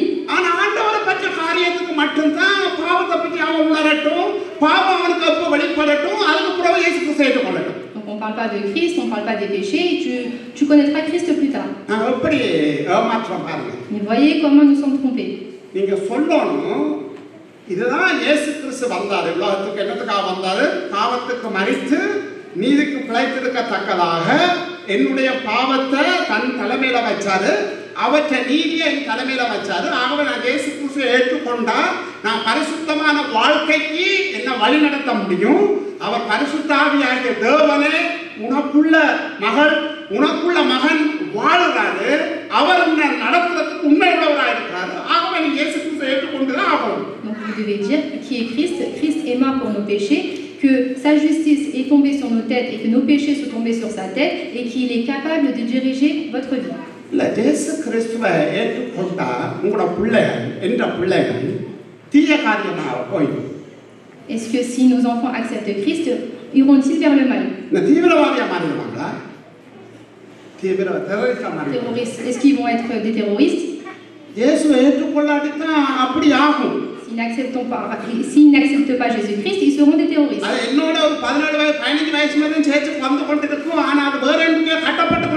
On peut peut voir qu'ils peuvent venir à l'église jusqu'à l'âge de 15 ans, mais ils seront bâtis autrement. பிள்ளைக்குள்ள சொல்லணும், நீ இயேசு கிறிஸ்துவை ஏற்றுக்கொள்ளுகிற பொழுது உனக்குள்ள தேவன், அது பெற்றோர் உங்களுக்கு அந்த உணர்வு வரணும். தேவன் எனக்குள்ள வாழ்கிறார், பரிசுத்த ஆவியாகிய தேவன் எனக்குள்ள வாழ்கிறார். நான் வேதத்தை படிக்கிற பொழுது அவரே எனக்கு விளங்கப்படுத்துவார்.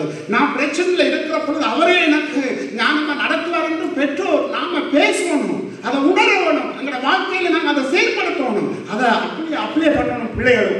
பிள்ளைகளுக்குள்ள சொல்லணும், நீ தனித்து இந்த சூழ்நிலையை உன்னால மேற்கொள்ள முடியாது, உனக்கு உதவி செய்யும்படியாக பரிசுத்த ஆவியாகிய தேவன் உனக்குள்ள வாழ விரும்புகிறார். On peut voir que nous, les parents, vous devez enseigner à vos enfants que l'Éternel est là. Tu n'es pas seul, qui te dirigera dans les problèmes, que tu dois lire davantage la Bible et que tu dois dire que c'est toi, c'est Christ qui est mort pour nos péchés.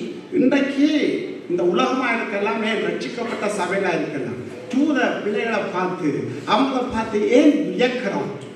Pourquoi, lorsque nous voyons les enfants juifs, nous les voyons de manière extraordinaire? அவங்களுக்குள்ள இருக்கிற திறமையை பார்த்து நாங்க போடுகிறோம். Donc on peut glorifier en voyant les talents, les dons qu'ils ont.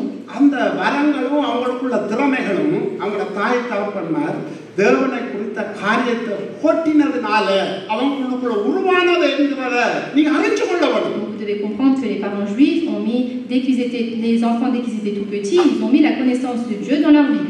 நீங்க பழைய ஏற்பாட்டு காலத்துல பாருங்க, தகப்பன்மாருக்கு சொல்றாரு, இந்த பிள்ளைக்கு இருக்கிற பொழுதும் ஒழுங்குற பொழுதும் உட்கார்ந்து இருக்கிற பொழுதும் நீ தேவனை குறிச்சு சொல்லு, அதை குறித்த வாசகங்களை நீ என்ன செய், உன்னுடைய சுவர்ல மாட்டி வை, ஏன்னா பிள்ளை அதை பார்க்கட்டும்.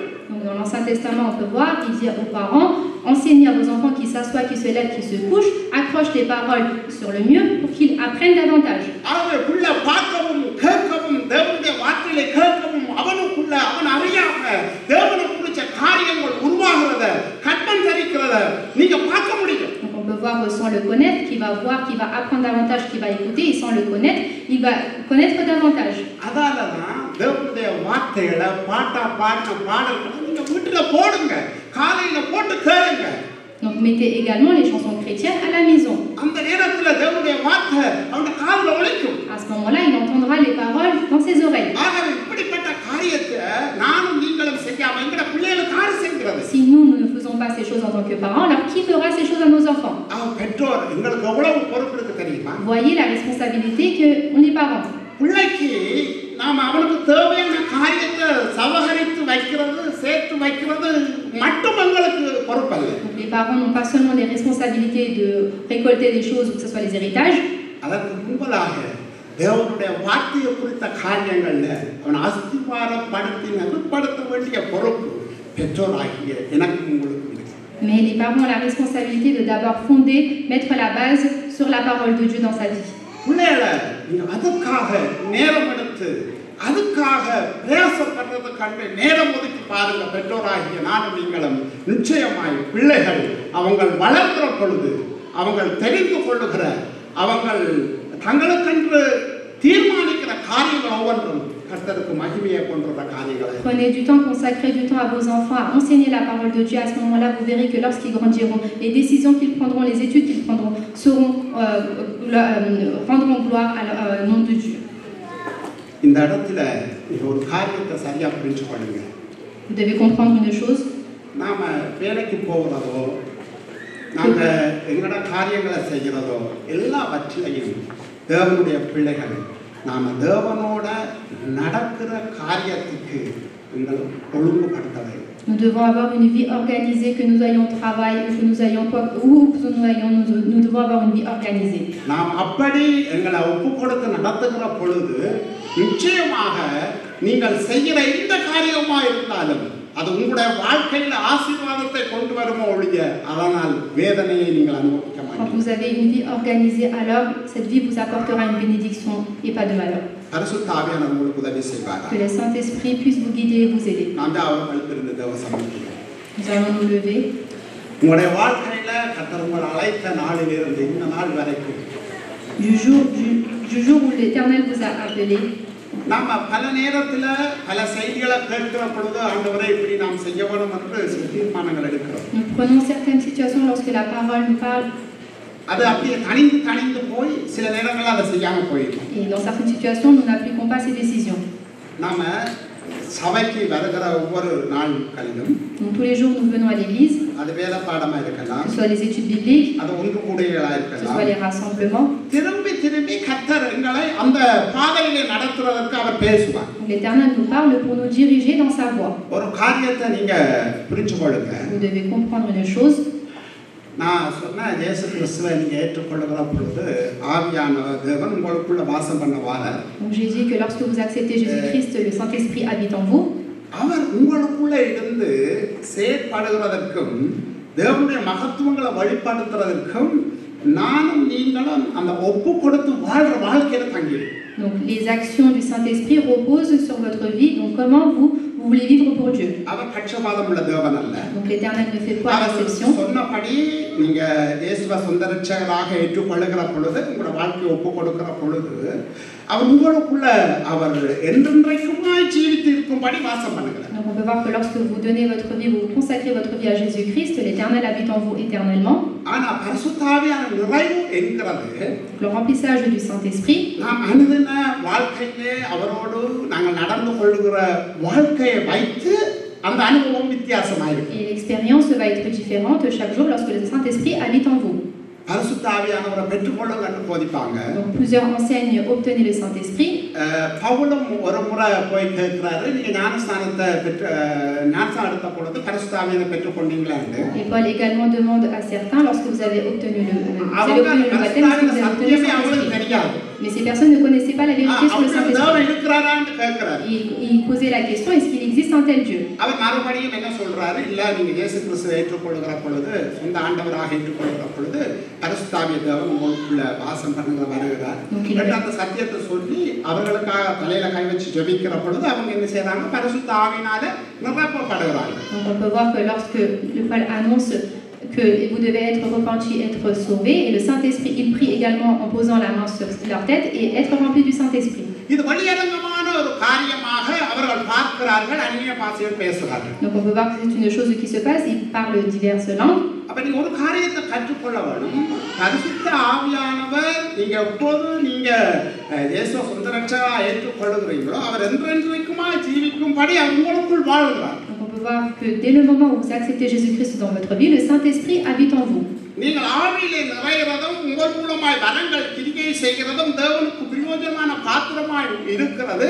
உங்கள் ஒவ்வொருவருடைய ஒப்பு கொடுத்தலும் தீர்மானத்தின் அடிப்படையில் கர்த்தர் உங்களை கொண்டு நடத்துகிறவராய் இருக்கிறார். L'Éternel dirige, opère à travers vous lorsque le Saint-Esprit habite en vous. பவுலுக்கு விசேஷித்த வரம் இருக்கு. Donc Paul avait un don différent. அவர் எல்லா வரங்களினால் நிறைந்த மனுஷன். Il était rempli de plusieurs dons. அவர் கையில வைக்கிற பொழுது பரிசுத்த ஆவியின் வரத்தை பெற்றுக்கொண்டாங்க, அபிஷேகத்தை பெற்றுக்கொண்டாங்க. Donc lorsqu'il posait sur la main sur les autres, donc plusieurs obtenaient le Saint-Esprit dans leur vie. ஆனா கர்த்தர் பிரத்யேகமாக அப்படிப்பட்ட வரங்களை சில ஊழியர்களுக்கு கொடுக்கிறார். Donc l'Éternel donne ces dons-là à certains serviteurs.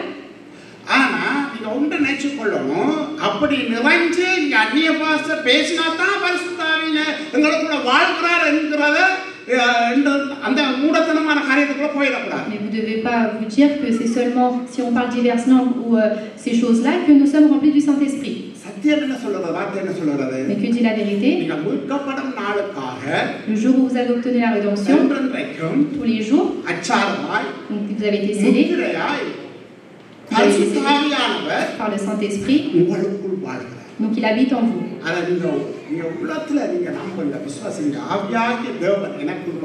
Donc vous devez croire que le Dieu habite en vous.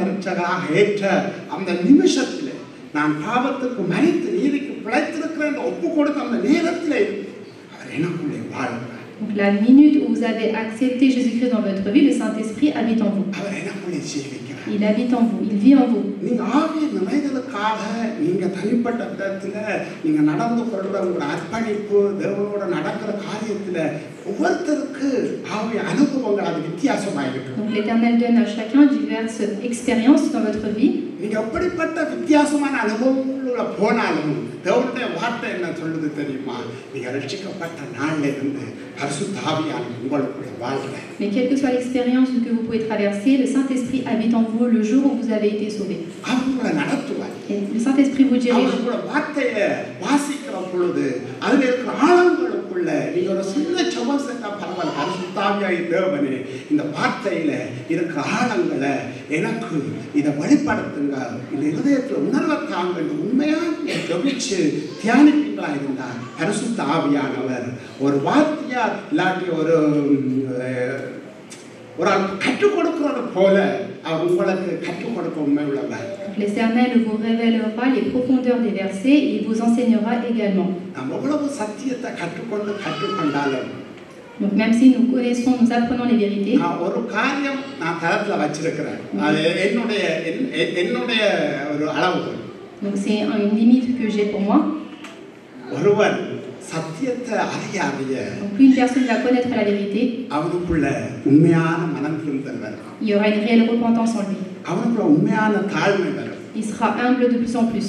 அவனுக்குள்ள உண்மையான பரிசுத்தம் வரும். Il y aura une sainteté dans sa vie. நீங்க அவனை எவ்வளவுதான் பேசுங்க, Même si tu vas disputer, அவன் உங்களை பேசுறத பார்க்க மாட்டான், அவன் உங்களை தான் பார்ப்பான். il va pas te voir toi, mais il va voir ton âme intérieure. சொன்ன பாருங்க, பவுல் ஒரு வார்த்தை சொன்ன, Paul a également dit en verset, நான் உங்களுடையதே அல்ல, உங்களையே நான் நாடுகிறவனாய் இருக்கிறேன். donc je ne cherche pas les choses qui sont en toi, mais toi également. அது அர்த்தம் என்ன? Donc quelle est la signification? உங்களுக்குள்ள இருக்கிற அந்த ஜீவன் நித்தியமாய் வாழ போகிறது, அது மகா மேன்மை உள்ளது. Donc la vie qui est en toi est éternelle. நாம சந்திக்கிற போராட்டம் பிரச்சனை இந்த உலகத்தோட கடந்து போயிடும். Les situations, les problèmes que nous rencontrons appartiennent à ce monde. நித்தியமாய் வாழ்கிறது ரட்சிப்பின் மூலம் சம்பாதிச்ச மிக பெரிதான கொடை. Mais la vie éternelle, c'est que nous gagnons à travers le salut. இது இந்த உலகத்துல பொன்னாலோ வழியாலோ உங்களுக்கு கிடைக்கல. Et la vie éternelle, nous ne gagnons pas avec l'or ou l'argent que nous pouvons gagner. அது பேதுரு சொல்லுவாரு, வழியினாலும் பொன்னாலும் அல்ல, பரிசுத்த தேவன் தன்னுடைய இரத்தத்தினால எங்களை மீட்டிருக்கிறார். Donc Pierre dit également que ce n'est pas l'argent, ce n'est pas par l'argent ou l'or, c'est par le sang de Jésus-Christ que nous avons obtenu le salut. மீட்பு அது சாதாரணமானதல்ல. Et la rédemption n'est pas une chose simple. களிப்புறோம். Vous devez vous réjouir. துதிக்க போகிற பொழுது உங்களுக்குள்ள அந்த களிப்புறுதல் வரணும். Lorsque vous adorez, vous devez avoir une réjouissance. பிரச்சனையில இருக்கிறீங்களா? தேவனே, இந்த சரீரம் சுட்டரிக்க போனாலும் என்னுடைய ஜீவன் என்றென்றைக்குமாய் உம்மோடு வாழுகிற அந்த விசுவாசத்தினால நான் நிரம்பி இருக்கிறேன்.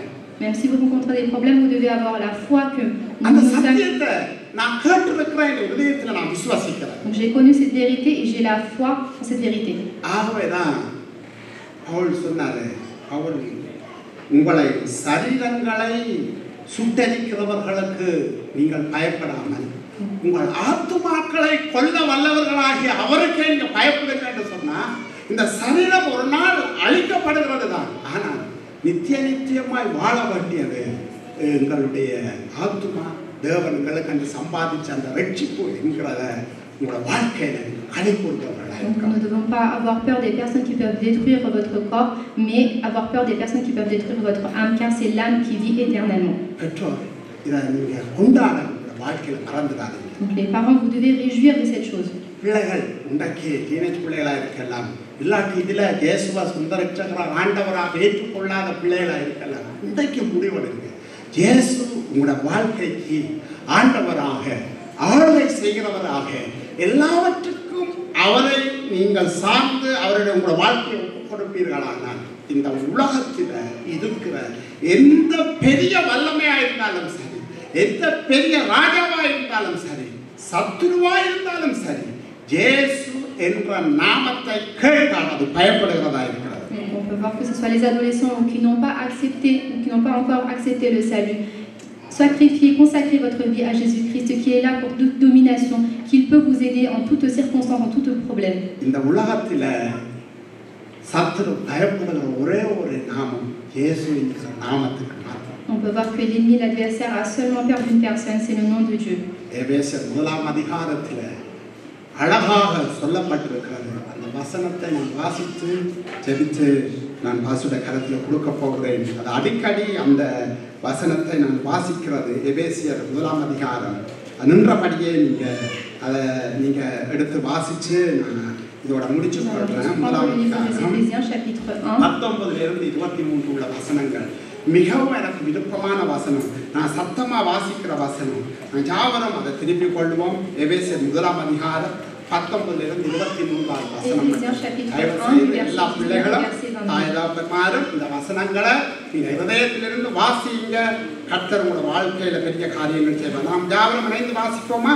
19ஆம் வசனத்திலிருந்து, தாம் கிறிஸ்துவை மரித்தோரிலிருந்து எழுப்பி அவரிடத்தில் நடப்பித்த தமது பலத்த சத்துவத்தின் வல்லமையின்படி விசுவாசிக்கிறவர்களாகிய நம்மிடத்திலே காண்பிக்கும் தம்முடைய வல்லமையின் மகா மேன்மையான மகத்துவம் என்னதென்று நீங்கள் அறியும்படிக்கு அவர் உங்களுக்கு பிரகாசமுள்ள மனக்கண்களை கொடுக்க வேண்டும் என்று வேண்டிக் கொள்கிறேன். எல்லா துணைத்தனத்துக்கும் அதிகாரத்துக்கும் வல்லமைக்கும் கர்த்தத்துவத்துக்கும் இன்மையில் மாத்திரமல்ல மறுமையிலும் பேர் பெற்றிருக்கும் எல்லா நாமத்துக்கும் மேலாய் அவரை உயர்ந்திருக்கத்தக்கதாக அவரை உன்னதங்களில் தம்முடைய வலது வாரிசத்தில் உட்காரும்படி செய்து எல்லாவற்றையும் அவருடைய பாதங்களுக்கு கீழ்ப்படுத்தி எல்லாவற்றாலும் நிரப்புகிறவருடைய நிறைவாகிய சரீரமான சபைக்கு அவரை எல்லாவற்றுக்கும் மேலாக தலையாக தந்தரணினார். கரங்களை தட்டி நாங்கள் வச்சுட்டு கர்த்தருடைய நாமத்தை மகிமைப்படுத்துவோமா? சபைக்கு தலையாக இருக்கிறவர் அவர்தான். தேச சொந்த ரட்சகராக ஆண்டவராக ஏற்றுக்கொண்டுட்டியா? இந்த வசனத்தை வீட்டை கொண்டு வாசிங்க, திருப்பி வாசிங்க. கர்த்தத்துவங்களானாலும் வல்லமைகளானாலும் எந்த அதிகாரங்களானாலும் எல்லா அதிகாரமும் அவருடைய காலுக்கு கீழே கொடுக்கப்பட்டிருக்கிறது. அந்த வல்லமை செயற்படுகிற ஒரு தேவ ராஜ்யம் செயற்படுகிற சபைதான் சபையாக இருக்கிறது. சபை வாழ்கிறது என்கிறது இந்த உலகத்தில் யாருக்கும் கிடைக்காத சிலாக்கியம். பிசாசா இருக்கலாம், தீய மனுஷரா இருக்கலாம், வஞ்சகம் பாராட்டுவது இருக்கலாம், சபைக்குள்ள ஒரு வாழ்கிற ரட்சிக்கப்பட்ட தேவ பிள்ளையாகிய உன்னையும் என்னையும் பார்த்து பயப்பட வேண்டியவர்கள் அவர்கள் தான். நீங்களை ஏன் தெரியுமா? எல்லா வல்லமைகளுக்கும் அதிபதியான இயேசுவை நாங்கள் சொந்த ஆண்டவராக இரட்சகராக ஏற்றுக்கொண்டிருக்கிறோம். அவர் இப்போது பரிசுத்த ஆவியாகிய தேவனாய் உங்களுக்கு